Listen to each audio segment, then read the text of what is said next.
Hello everyone. आजच्या बीआरएमच्या लेक्चरमध्ये पुन्हा एकदा स्वागत सर्वांचं. आपण जे काही मागच्या लेक्चरला टॉपिक स्टडी केला बीआरएम मध्ये, तर त्यामध्ये आपण रिसर्चचे जे काही टाइप्स आहेत ते स्टडी केले, की कॅज्युअल रिसर्च, अप्लाइड रिसर्च. मला वाटतं तुम्हाला ते समजलेलेच असतील, काही कुणाची शंका असणार नाही.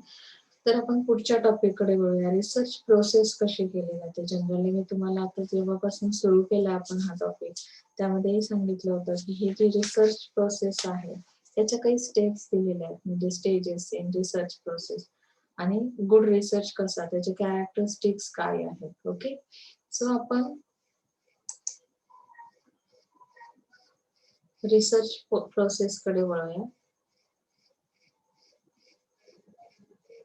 ओपन व्हायला थोडासा वेळ जातोय. Stages in research process. Okay, research is an organized endeavor like any other organized work. Research requires proper planning. Planning means deciding in advance. हे सगळं फर्स्ट इयर पासून आपण शिकतोय.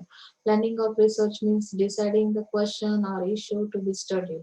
म्हणजे प्लॅनिंग मध्ये काय केलं जातं, प्लॅनिंग ऑफ रिसर्च मध्ये काय केलं जातं, तर deciding the question or issues to be study. म्हणजे आपल्याला नक्की काय स्टडी करायचंय, काय फाइंड आउट करायचंय, त्याचा प्लॅन केला जातो. त्यामध्ये सेटिंग द ऑब्जेक्टिव्ह. मग आता प्लॅन करताना आपण फर्स्टली काय करतो, नेहमीच ऑब्जेक्टिव्ह सेट केले जातात. आता ऑब्जेक्टिव्ह सेट केल्यानंतर पुढचा पार्ट काय येतो, it is an intellectual process.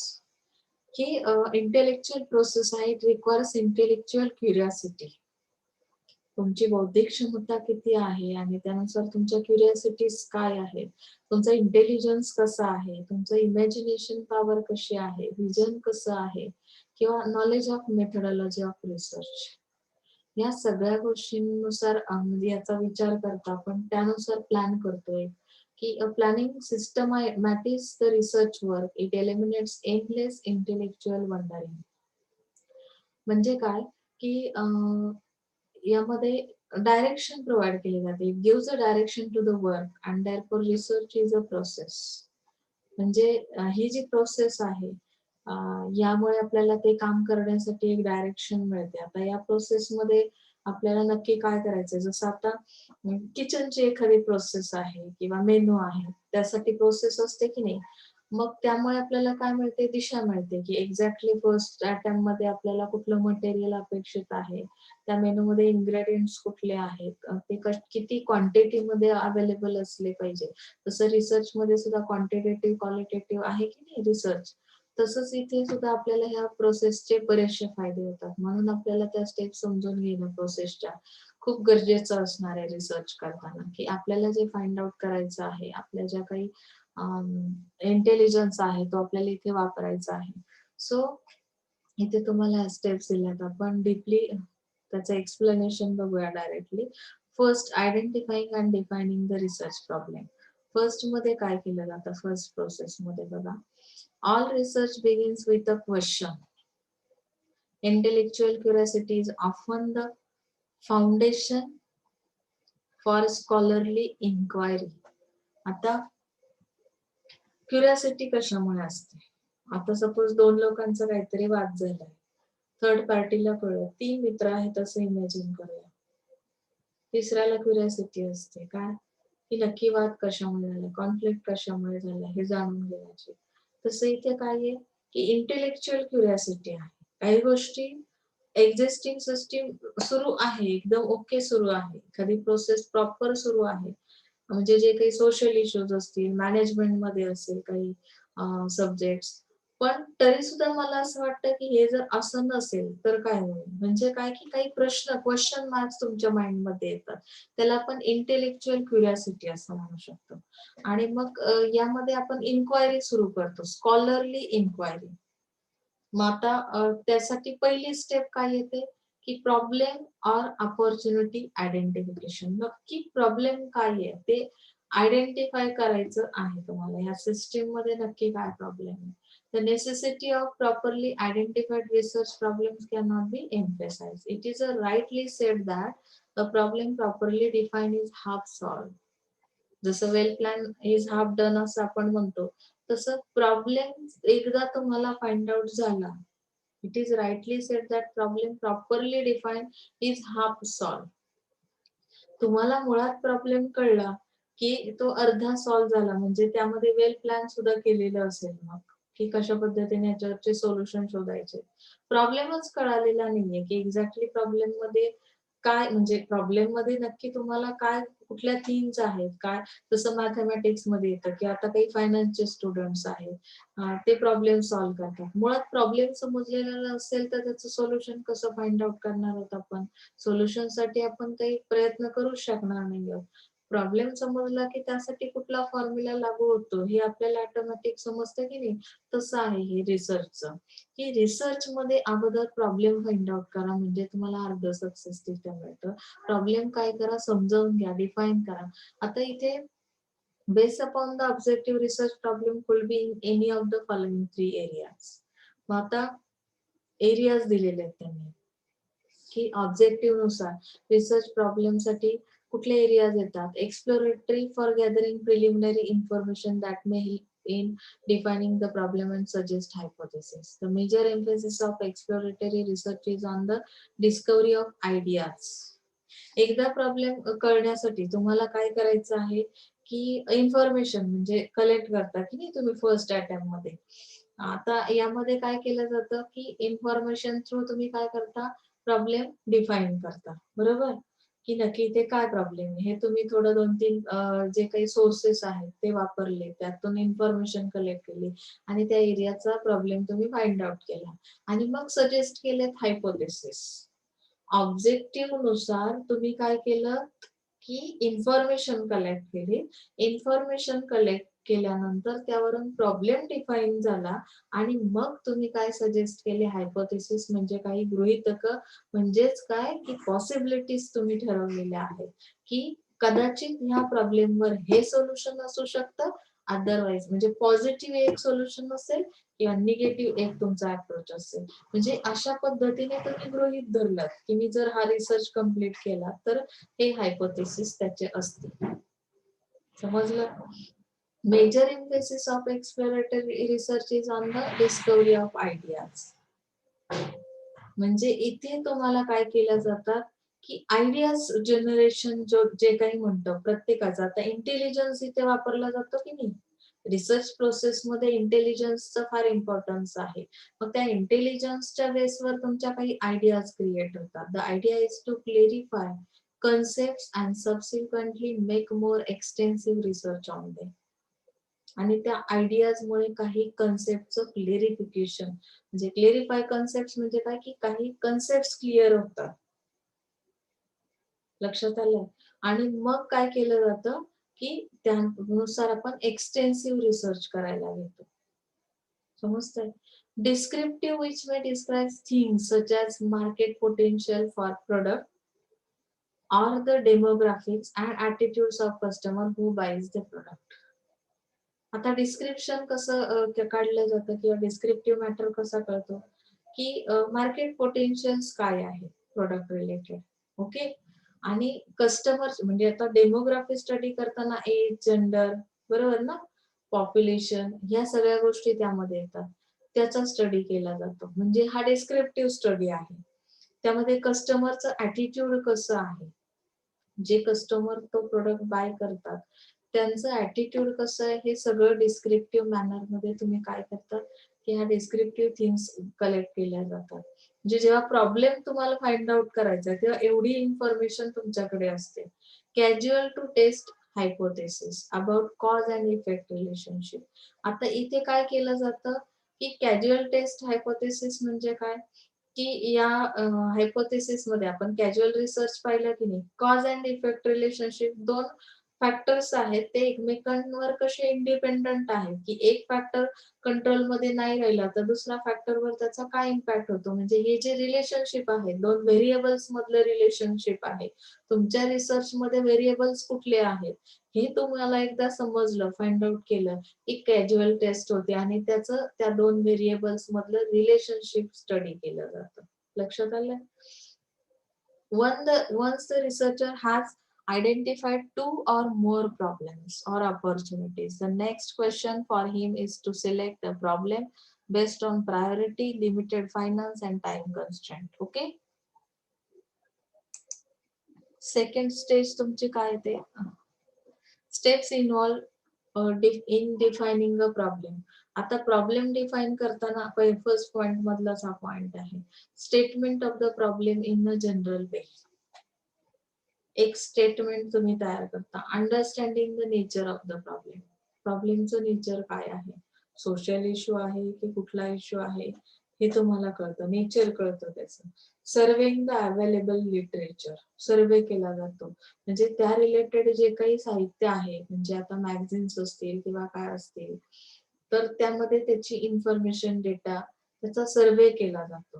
म्हणजे एक्झॅक्टली ती इन्फॉर्मेशन किती करेक्ट आहे. Developing the idea through discussions.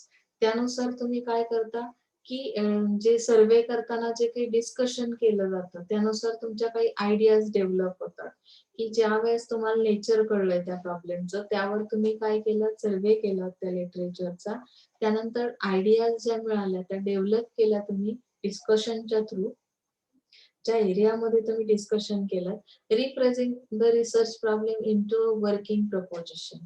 म्हणजे काय केलं तुम्ही ते वर्किंग कंडिशन मध्ये तुम्हाला कसं तो प्रॉब्लेम आणता येईल किंवा त्याचा जो प्रस्ताव आहे तो तयार केला जातो. ओके, म्हणजे प्रपोजल तयार केलं जातं की मला ह्याच्यामध्ये ह्या प्रॉब्लेमवर कसं काम मी करणार आहे, रिफ्रेझिंग केलं जातं त्यामध्ये. सेकंड जे काही स्टेप येते तुमची त्यामध्ये येतं एक्सटेन्सिव्ह लिटरेचर सर्वे. ओके, आता लिटरेचरचा सर्वे कसा करणार आहात त्यामध्ये स्टेप्स दिलेले आहेत बघा. Once the problem is formulated, brief summary of it should be written down. At this juncture, the researcher should undertake extensive literature survey connected with the problem. आता extensive literature survey मध्ये काय, surveying the existing books available in the field. मी मॅनेजमेंटवर जर research करते तर management related जे काही बुक्स आहेत अवेलेबल त्याचा सर्वे केला जाईल. त्यानंतर reviewing other published literature like articles, journals, reports, conference, proceedings etcetera. म्हणजे दुसरे अदर जे रिसोर्सेस आहेत जे पब्लिश केलेले आहेत त्या प्रॉब्लेम रिलेटेड, तर असे आर्टिकल्स वगैरे ते मी स्टडी करेन. म्हणजे इथे एक्सटेन्सिव्ह लिटरेचर सर्वे केला जातो. म्हणजे जे काही सोर्सेस आहेत अवेलेबल सोर्सेस त्याचा अभ्यास केला जातो, त्या प्रॉब्लेम विषयी माहिती काढली जाते. आता डेव्हलपमेंट कशी केली जाते वर्किंग हायपोथेसिसची बघा. समजतंय ना इथपर्यंत? म्हणजे तुम्हाला मी खूप स्लो का जाते कारण स्टेप्स कळल्या ना की मग तुम्हाला बरोबर एक्झॅक्टली समजेल की मला प्रोजेक्ट मध्ये काय करायचं आहे. सुरुवातीचा जो फर्स्ट युनिट आहे तो खरंच फास्ट आहे आणि त्यामुळे आपण तो तेवढ्याच स्लोली घेणार आहोत जेणेकरून पहिला युनिट समजला की फोर्थ युनिट पर्यंत तुमची लिंक असेल. आपल्याला यामध्ये ज्या काही हे दिलेल्या आहेत मेथड्स की ज्यामध्ये कॅल्क्युलेशन्स येतात, तर ऍक्च्युली आपल्याला कॅल्क्युलेशन्स आपल्या प्रोजेक्ट मध्येही करायचे नाही. तो खूप वास्ट एरिया आहे, पण थेअरी तुम्हाला समजणं गरजेचं आहे. म्हणून मी थेअरीकडे फार बारकाईने घेणार आहे कारण की ही समजली तर तुम्हाला लॉंग लाईफ याचा या थेअरीचा उपयोग करता येईल.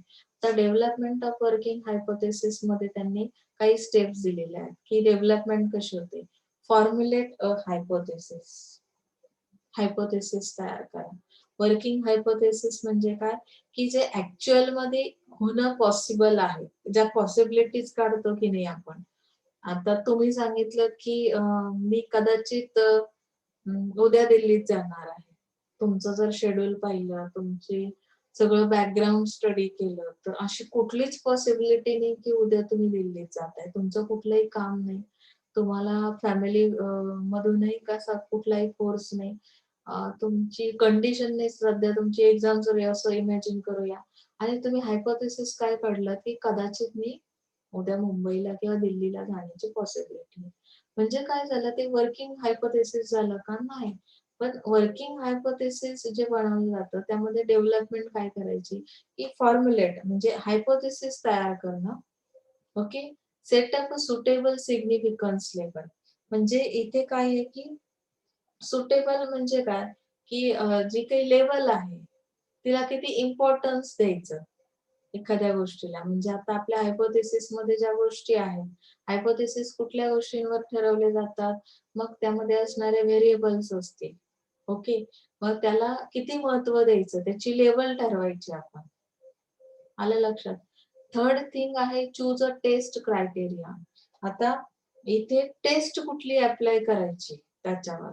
जसं मी सांगितलं ना, झेड टेस्ट आहे, काय स्क्वेअर टेस्ट आहे, की ज्या याच्यामध्ये कॅल्क्युलेशन साठी वापरल्या जातात. जो काही स्टॅटिस्टिकल डेटा तुमच्याकडे येतो.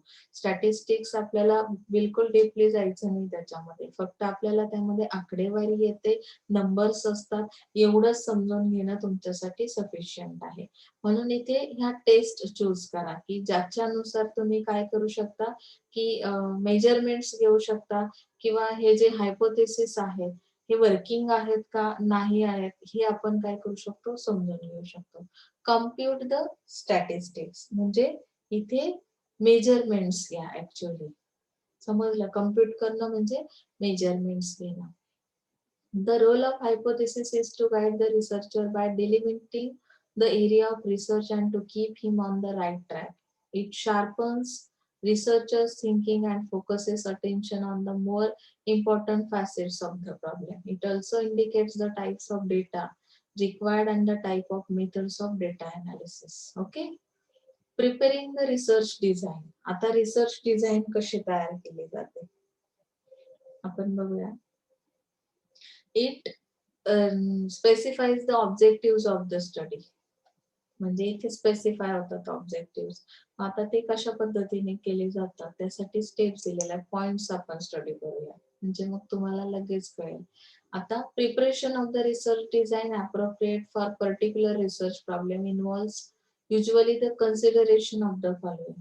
जेव्हा मला रिसर्च डिझाईनचं प्रिपरेशन करायचं आहे, रिसर्चचे डिझायनिंग करायचं आहे, त्याच्या प्रिपरेशनसाठी मला काही गोष्टी कन्सिडर कराव्या लागतील. म्हणजे काय, की माझ्याकडे नक्की काय असलं पाहिजे किंवा काही कुठल्या गोष्टी अवेलेबल असल्या पाहिजेत, हे मला समजून घेणं खूप गरजेचं आहे. बरोबर? It means of of obtaining the information. माझ्याकडे पहिल्यांदा तरी इन्फॉर्मेशन पाहिजे. कुठलीही इन्फॉर्मेशन नसताना मी उगाचच एखादं स्टेटमेंट जर दिलं, तर तुम्ही ते ट्रू आहे की फॉल्स आहे हे क्लेरिफाय कसं करू शकता? सो किंवा त्यामध्ये काय प्रॉब्लेम आहेत, हे कसं तुम्हाला फाइंड आउट करता येईल त्या स्टेटमेंटमध्ये. तर माझ्याकडे त्याच रिलेटेड काही इन्फॉर्मेशन पाहिजे डिझायनिंग करण्यासाठी. त्यानंतर त्या रिसर्चला डिझायनिंग करताना availability and skills of the researcher आणि हिज स्टाफ. इथे आपल्याला ह्युमन रिसोर्स पाहिजे, स्किलफुल असा ह्युमन रिसोर्स तुमच्याकडे पाहिजे, रिसर्चर्स पाहिजे, त्यांच्या अंडर काम करणारा स्टाफ हवा. कोणताही एक माणूस जेव्हा रिसर्च करतो तेव्हा बरीच मोठी सिस्टीम काय होते, कामाला लागते. सर्वे करणं वगैरे हे सगळं एकट्याने पॉसिबल नसतं. त्यामध्ये ग्रुप असतात आणि त्या ग्रुपमध्ये काय केलं जातं, डिस्कशन केलं जातं आणि फायनल आउटपुट्स काढले जातात. Explanation of the way in which selected means of obtaining information will be organized and the reasoning leading to the selection. म्हणजे मी तुम्हाला सांगितलं ना, की जी काही इन्फॉर्मेशन तुमच्याकडे आहे, तर त्यामध्ये तुम्हाला काय करायचं, की explanations of the way in which selected means of obtaining information. अशा पद्धतीने तुम्हाला ते त्या गोष्टी ऑर्गनाइज करायच्या आहेत, की and the reasoning leading to the selection. म्हणजे नक्की तो जो डेटा कलेक्ट केलेला आहे किंवा तो जो प्रॉब्लेम आहे किंवा ती जे रिसर्च डिझायनिंग करताय, तर त्यामागे सिलेक्शन करण्यामागे तुमचं रिझन काय आहे. Okay. The time available for research. आता रिसर्च करताय म्हणून काय आयुष्यभर तुम्ही तेवढ्याच एका प्रॉब्लेमवर सोल्युशन शोधत राहणार आहात का? काही टाइम लिमिट्स असतात की नाही, त्यामुळे त्याचं व्हॅल्यू क्रिएशन होतं किंवा तुम्हाला एक डिग्री मिळते. आता सपोज तुम्ही पीएचडी करताय, तर तुम्हाला टाइम पिरियड दिलाय विद्यापीठाने, कुठल्या विद्यापीठात करताय, त्यांच्या काही रूल्स आहेत आणि त्यानुसार तेवढ्या वेळेतच ते कम्प्लीट झाला पाहिजे रिसर्च. म्हणजे टाइम पिरियड ठरवून दिला जातो. The cost factor relating to the research. Cost किती येईल हे पण काय केलं जातं, डिझायनिंग करताना ठरवलं जातं. अदरवाईज तुमच्या जे काही बजेट आहे, बजेटच्या बाहेर जाऊन जर तुमची प्रोसेस चालत असेल, तर मग त्याला काही अर्थ राहणार नाही, त्यामध्ये मॅनेजमेंट असणार नाही. ओके. आता डिटरमाइनिंग सॅम्पल डिझाईन. डिटरमाइन कशी करायची सॅम्पल डिझाईन, हा एक मोठा महत्वाचा पार्ट आहे यामध्ये स्टेप्समध्ये. सॅम्पल म्हणजे काय आहे, की तुम्ही जसं मी तुम्हाला सांगितलं मार्केटमध्ये रिसर्च करायचा आहे, की कस्टमरच्या डिमांड्स काय आहेत, बरोबर? कस्टमरच्या डिमांड्ससाठी मी जेव्हा सर्व्हे करते मार्केटचा, तेव्हा मी ऑल कस्टमरला जाऊन घरोघरी भेटणं शक्य आहे का? नाही. मग मला काही सॅम्पल्स चूज करावे लागतील. आता तिथली पॉप्युलेशन किती आहे, त्यावर मी डिपेंड करेन सॅम्पल साइज किती असली पाहिजे, बरोबर ना? तर त्यातून फ्यू सिलेक्टेड असे कस्टमर्स मी काय करेल चूज करेन. त्यांना काही क्वेशनरी दिली जाईल आणि मग मी काय करेन, की डिटरमाइन सॅम्पल डिझाइन म्हणजे सॅम्पलची डिझाइन कशी डिटरमाइन केली जाते, की आता सपोज माझ्याकडे आलेल्या इन्फॉर्मेशननुसार तिथली पॉप्युलेशन आहे 5000 ओके. मग सॅम्पलचं मला जे काही कलेक्शन करायचं आहे, डिटरमाइन करायचं, सॅम्पल डिझाइन ठरवायचं आहे. तर मग मला त्यातून सिलेक्टिव्ह असे किती पर्सन्स मी चूज करणार आहे, ते ठरवलं जातं. Empirical field studies require collection of first-hand information or data pertaining to the units of study from the field. म्हणजे त्या फील्डमधून मला किती युनिट्सचा डेटा, फर्स्ट हँड डेटा काय करायचा कलेक्शन करायचंय. ते या सॅम्पल डिटरमाइन सॅम्पल डिझाइनमध्ये केलं जातं firstly. The units of study may include geographical areas like district, taluka, cities और विलेजेस. तर एरिया कसा ठरवला जातो, फील्ड कसं ठरवलं जातं, की त्या डिस्ट्रिक्टचा सर्व्हे असेल, म्हणजे सॅम्पल्स तुम्ही कुठून घेतलेत, एखाद्या डिस्ट्रिक्ट मधून घेतलेत, तालुका प्लेस मधून घेतलेत, सिटी मधले आहेत, विलेज मधले आहेत. म्हणजे सॅम्पल डिझाइन कसं डिटरमाइन करायचं, माझा एरिया कुठला आहे, माझं फील्ड काय आहे.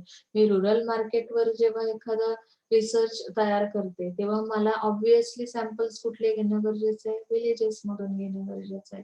इव्हन मी तुम्हाला माझं स्वतःचं एक्झाम्पल सांगू शकते, की माझं टॉपिकचं नाव जे आहे तर त्यामध्ये डिजिटल मार्केटिंग आणि रुरल मार्केटिंग येतं. तर मग मला ऑब्व्हियसली काय करावं लागेल, की सिटीचाही सर्व्हे करावा लागेल किंवा तिथलेही सॅम्पल्स घ्यावे लागतील, प्लस मला रुरल मार्केटमधलेही सॅम्पल्स घ्यावे लागतील. म्हणजे अर्बन आणि रुरल ह्या दोन्हींचं कॉम्बिनेशन आहे डिझायनिंग करताना.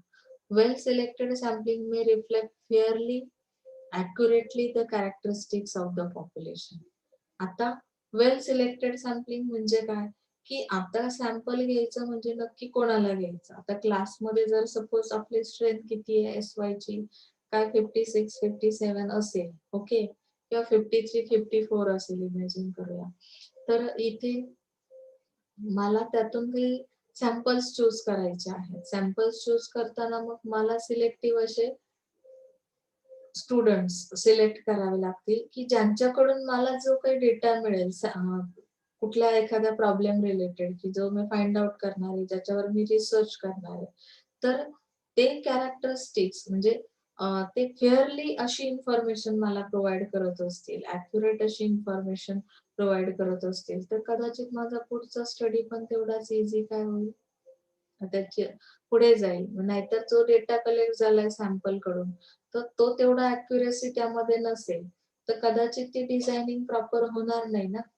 लक्षात येतंय?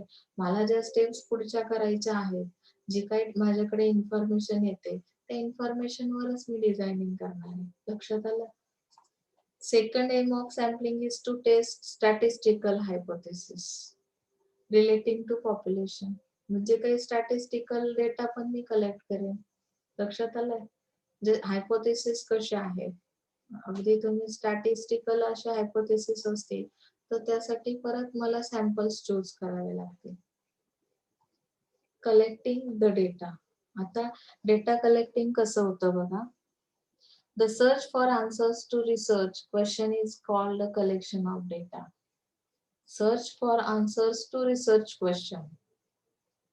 रिसर्च क्वेश्चन जे तुम्हाला पडलेले आहेत, रिसर्च मध्ये जे काही क्वेश्चन्स आहेत, त्याचे आन्सर सर्च करणं, that is called collection of data. Problem नक्की काय आहे आणि तुम्ही शोधताय काय? बऱ्याचदा प्रोजेक्टमध्ये ही गडबड होते, की मुलांचा सब्जेक्ट काहीतरी वेगळाच असतो आणि ती इन्फॉर्मेशन कलेक्ट करतात ती काहीतरी वेगळीच असते. मग ते मॅचिंगच करत नाही आणि त्यामुळे तुमचा रिसर्च हा फेक आहे किंवा कोणाच तरी उगाचच तुम्ही कॉपी करण्याचा प्रयत्न केलाय असं वाटतं. सो तुम्हाला कलेक्शन ऑफ डेटा कसं आहे? Data are facts and other relevant materials of past, present, serving as basis for study and analysis. म्हणजे इथे काय करायचंय, की जो काही प्रॉब्लेम आहे त्या रिलेटेड काहीतरी रिलेव्हंट मटेरियल फाइंड आउट करणं. मग ते पास्ट मधलं असेल, प्रेझेंट मधलं असेल. मग ह्या सगळ्या गोष्टी तुम्ही काय करायच्या, जाणून घ्यायच्या, त्याचं इन्फॉर्मेशन काढायची. बरोबर? Depending upon the sources utilized, whether the data has come from actual observations or from records that are kept for normal purposes. Statistical data can be classified into two categories, primary and secondary. Statistical data दोन कॅटेगरीमध्ये collect केला जातो, ज्यामध्ये काही येतात, numerals येतात. आता यामध्ये प्रायमरी आणि सेकंडरी मध्ये काय केलं जातं बघा. प्रायमरी डेटा कसा कलेक्ट केला जातो, कुठलं रिलेव्हंट मटेरियल, कुठली इन्फॉर्मेशन कशी घेतली जाते. Primary data is one which is collected by investigator himself for the purpose of specific inquiry or study. Such data is original in character and is generated by surveys conducted by individuals or research institution. सर्वे केला जातो. Researchers जे आहेत, इन्व्हेस्टिगेटर्स जे आहेत, ते काय करतात, काही इन्क्वायरीज करतात आणि त्यानुसार तो फर्स्ट प्रायमरी डेटा कलेक्ट केला जातो सर्वे थ्रू. आणि सेकंडरी डेटा कसा कलेक्ट केला जातो, it is already available and compiled in the form of statistical statement and reports which may be use by researcher for the research purpose. म्हणजे काही reports असतात गव्हर्नमेंटचे, त्यामध्ये त्या रिलेटेड माहिती मिळते. अॅन्युअल रिपोर्ट्स असतील, काही स्टेटमेंट, फायनान्शियल स्टेटमेंट असतील कंपनीचे, जसं की reports of UNO, WHO, IMF, ILO. तर त्यांची जी माहिती आहे, रेडी मटेरियल आहे हे.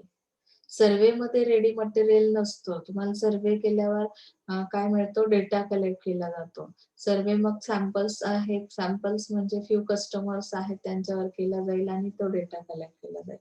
सेकंडरी मध्ये ऑलरेडी जे काही रिपोर्ट्स असतात, रेडी रिपोर्ट्स, रेडी फॉर्म मध्ये हा डेटा असतो, तो तुम्हाला मिळवावा लागेल. Okay. Execution of the project. प्रोजेक्टचं एक्झिक्युशन कसं केलं जातं. Execution of the project is very important step in the research process. The researcher should see that the project is executed in a systematic manner and in time. TY ला तुम्हाला TY BMS ला project आहे आणि TY संपून 2 वर्ष झालं तरी तुम्ही त्या प्रोजेक्ट मध्ये KT मध्ये आहात, चालेल का? टाइम पिरियड दिला ना, एक सेमिस्टर आहे, त्या एक सेमिस्टर मध्येच तुम्हाला ह्या सगळ्या स्टेप्स कव्हर करायचे. सिस्टमॅटिक मॅनर, त्यामध्ये सिस्टमॅटिक मॅनर कधी येतो, स्टेप्स नुसार जर स्टेप बाय स्टेप गेला तरच तो मॅनर दिसणार आहे. सिस्टमॅटिक पणा कसा आहे, म्हणजे एक्झिक्युशन कसं केलं जातं. If the survey is to be conducted by means of structured questionnaires, data can be readily machine process. In such a situation, questions as well as possible answers may be coded. And if the data are to be collected through interviewers, arrangement should be made for proper selection and training of interviewers. Interviews कोणाचे घेतले जातात, इंटरव्ह्यूच्या through जे काही तुम्हाला data collection केलं जातं, तर इंटरव्ह्यूअर्स सुद्धा कसे असले पाहिजे, की वेल ट्रेन, प्रॉपर सिलेक्शन त्यांचं झालेलं असलं पाहिजे. The training may be given with the help of instruction manuals. तसं गाईडशिप सगळ्यांना मिळत नाही बघा. ज्यांचं ट्रेनिंग झालंय, म्हणजे आता ज्यांचं ऑलरेडी PhD झालंय, अशीच लोक गाईड म्हणून सिलेक्ट केले जातात. त्यांचा किती वर्षांचा एक्सपिरियन्स आहे, काय आहे, त्यावर विद्यापीठ ठरवतं की त्यांनी कशा पद्धतीने इंटरव्ह्यूज घ्यायचे आहेत किंवा त्यांना गाईडशिप कशी मिळेल. म्हणून आपल्याकडे इथे एक्झिक्युशन प्रोजेक्टचं कसं करायचं ते सांगायचं. Quality of research work depends on the manner in which the project is executed by the researcher. म्हणजे रिसर्चची जी क्वालिटी आहे ती कशावर डिपेंड आहे, प्रोजेक्ट एक्झिक्युशन कसं करताय, प्रदर्शन कसं केलंय, त्यामध्ये किती सिस्टमॅटिक मॅनर किंवा स्ट्रक्चर्ड क्वेश्चनरी आहे, त्यानुसार तुम्हाला लक्षात येतं की किती रिसर्चर जो आहे, आता यामध्ये lack of alertness on the past of the researcher may lead to collection of inadequate and unreliable data. ज्याचा काही संबंध नाही असा डेटा जर कलेक्ट केलेला असेल रिसर्चरने, तर त्या रिसर्चचं प्रोजेक्टचं काय होणार नाही, एक्झिक्युशन प्रॉपर होणार नाही. लक्षात आलंय? For avoiding such a situation, researchers should give proper attention to the execution of the research project. Okay? त्यामध्ये बऱ्याचशा पुढच्याही स्टेप्स आहेत, तुम्हाला एवढ्या काही गरजेच्या नाहीत, तुम्हाला वाचण्यासाठी म्हणून घ्या. हा रायटिंग मध्ये नाही घेतल्यात तरी चालतील. अनालिसिस करा मग जो डेटा कलेक्ट झाला रिसर्च प्रोसेस मध्ये. त्यामध्ये अनालिसिस करताना तुम्हाला कॅटेगरीज तयार कराव्या लागतील. स्टॅटिस्टिक्स काही यूज करावं लागेल, म्हणजे जे इन्फॉर्मेशन आहे त्याचं कोडिंग करणं किंवा रॉ डेटा जो तुमच्याकडे कलेक्ट होतो त्याचं कोडिंग केल्यानंतर काय केलं जातं, researcher should classify the raw data into some purposeful and usable categories. त्याच्या कॅटेगरीज युजेबल कॅटेगरीज तयार केल्या जातात. टेक्निकल अनालिसिस सुद्धा केलं जातं इथे. हायपोथेसिस टेस्टिंग केलं जातं. तुम्हाला यामध्ये सांगितलं ना, वेगवेगळ्या टेस्ट यूज केल्या जातात. जनरलायझेशन आणि इंटरप्रिटेशन फायनली. ओके, खूप साऱ्या स्टेप्स आहेत आपल्यासाठी, मिनिमम 7 स्टेप्स गरजेच्या आहेत.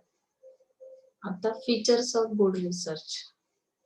फीचर्स काय की तुमचं रिसर्च गुड झालंय हे कसं तुम्ही समजू शकता, तर यामध्ये ऑब्जेक्टिव्हिटी. Good research is objective in nature, that it must answer the researcher's question. रिसर्चरला जे काही क्वेश्चन्स पडलेले आहेत तर त्याचे आन्सर्स त्या रिसर्च मध्ये असणं खूप गरजेचं आहे, नाहीतर तुम्ही काय फाइंड आउट केलं हे समजणार नाही. This necessitates the formulation of proper hypothesis. Without hypothesis तुमचा प्रोजेक्ट असेल तर मी सुद्धा ऍक्सेप्ट करणार नाही. आता सांगते, माझ्याकडे जे विद्यार्थी आलेले आहेत किंवा जे येण्याच्या तयारीत असतील तर त्यांनी हे लक्षात ठेवायचंय, पुढच्या वर्षी तुमचा जो काही प्रोजेक्ट आहे त्यामध्ये हायपोथेसिस असणं मस्ट असणार आहे. ओके, म्हणजे ते हायपोथेसिस काय करतात की ऑब्जेक्टिव्ह नुसार तुम्ही काही पॉसिबिलिटीज काढलेल्या असतात आणि त्या पॉसिबिलिटीज शेवटी तुम्ही काय करता, फाइंड आउट करता. क्वेश्चनरी मध्ये जे आन्सर्स मिळतात त्यानुसार कळतं की तुम्ही हा रिसर्च कसा गुड रिसर्च आहे की नाहीये. तुम्हाला पडलेल्या प्रश्नांची उत्तरं शेवटी मिळाली पाहिजेत. ओके, ऍक्युरेसी असली पाहिजे. That is describing what really exists. It means truth or correctness of statement, or describing things exactly as they are and avoiding jumping to unwarranted conclusions, either by exaggeration or fantasizing. Okay?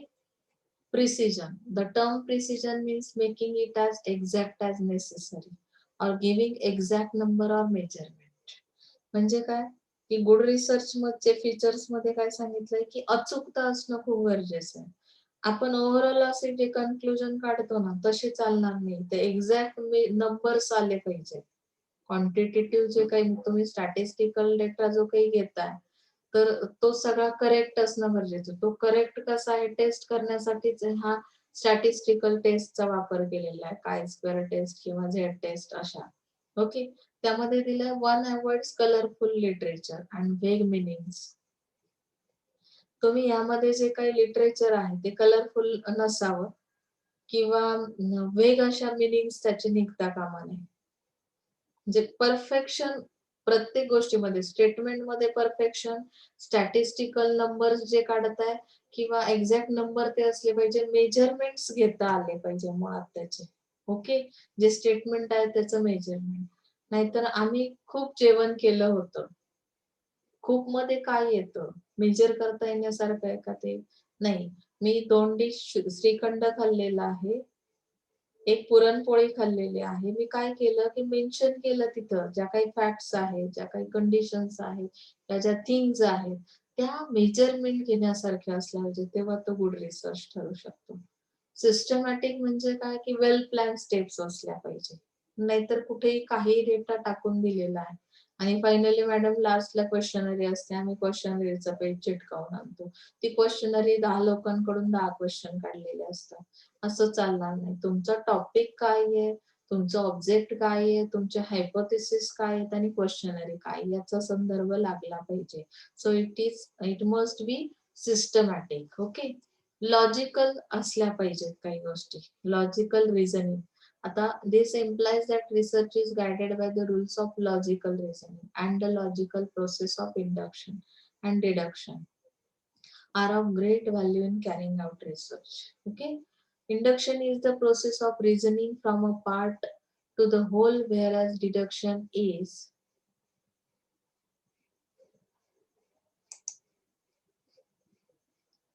a process of reasoning from premises to a conclusion which follows from that very promise.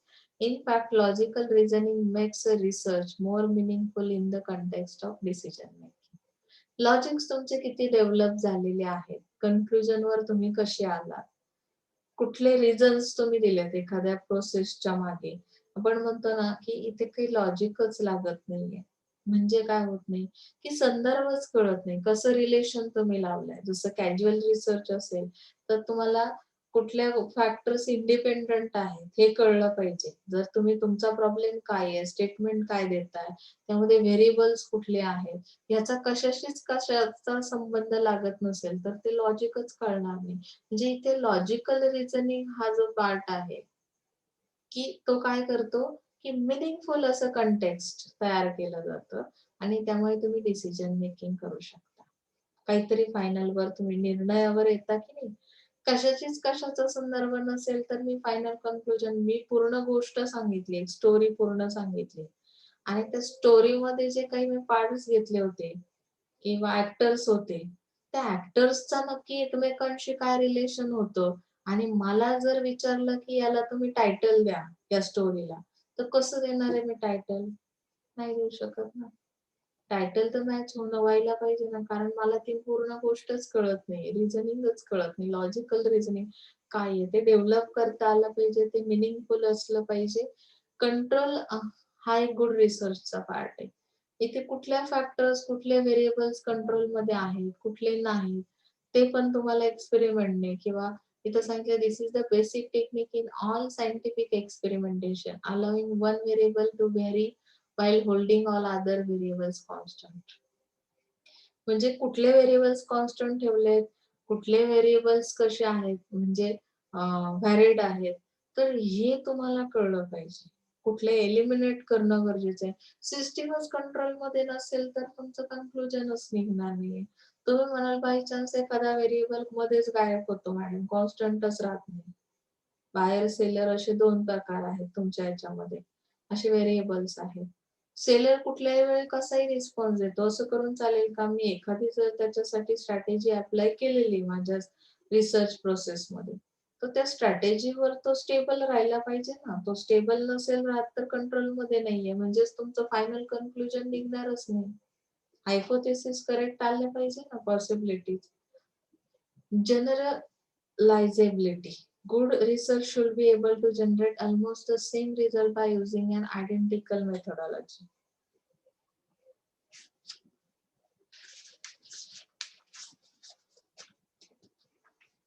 So that we can apply the result to similar situation. म्हणजे जनरलायझेबिलिटी म्हणजे काय की तुमचं एवढं accuracy त्या ह्याच्यामध्ये पाहिजे research प्रोसेसमध्ये की जनरली सेम सिमिलर प्रॉब्लेम्स जे आहेत, त्या सिमिलर सिच्युएशन ज्या आहेत, तिथं हा जो काही आपण रिसर्च केलेला आहे, तो लागू झाला पाहिजे. तुम्ही एखादं मेडिसिन तयार केलं, एखाद्या आजारावरचं. मग तशी सेम सिमिलर लक्षणं असणाऱ्या जर दुसरा कुठला आजार येत असेल, आता COVID-19 मध्ये तुम्हाला काय आढळलं? कोरोनाचा जो आजार आलाय, त्याची ॲडव्हान्स आवृत्ती पुन्हा मार्केटमध्ये आली. आलं लक्षात. मग त्याच्यासाठी एकच सेम सिमिलर लस तयार केली तरी सुद्धा चालू शकतं ना. जनरलायझेबिलिटी म्हणजे सिमिलर सिच्युएशनसाठी तुमचा हा रिसर्च काय झाला पाहिजे, त्याचे रिझल्ट सेम सिमिलर आले पाहिजे. अदरवाईज काय होतं की सेम सिमिलर सिच्युएशनला पण रिझल्ट डिफरंट येत असतील, तर तो रिसर्च गुड रिसर्च असू शकत नाही, बरोबर? Free from personal biases. आणखी एक्स्ट्रा पॉइंट्स आहेत. रिप्रोड्युसिएबल असला पाहिजे. अशा पद्धतीने तुम्ही मिनिमम 7 तरी करावेत अशी अपेक्षा आहे. इथे तुमचा हा रिसर्च प्रोसेसचा एक चॅप्टर संपला. त्याच्या खालचे जे क्वेश्चन्स आहेत ते तुम्ही प्लीज सॉल्व्ह करा. ओके, आजच्यासाठी इथे थांबतोय. काही समजलं नसेल तर प्लीज विचारा. Thank you so much.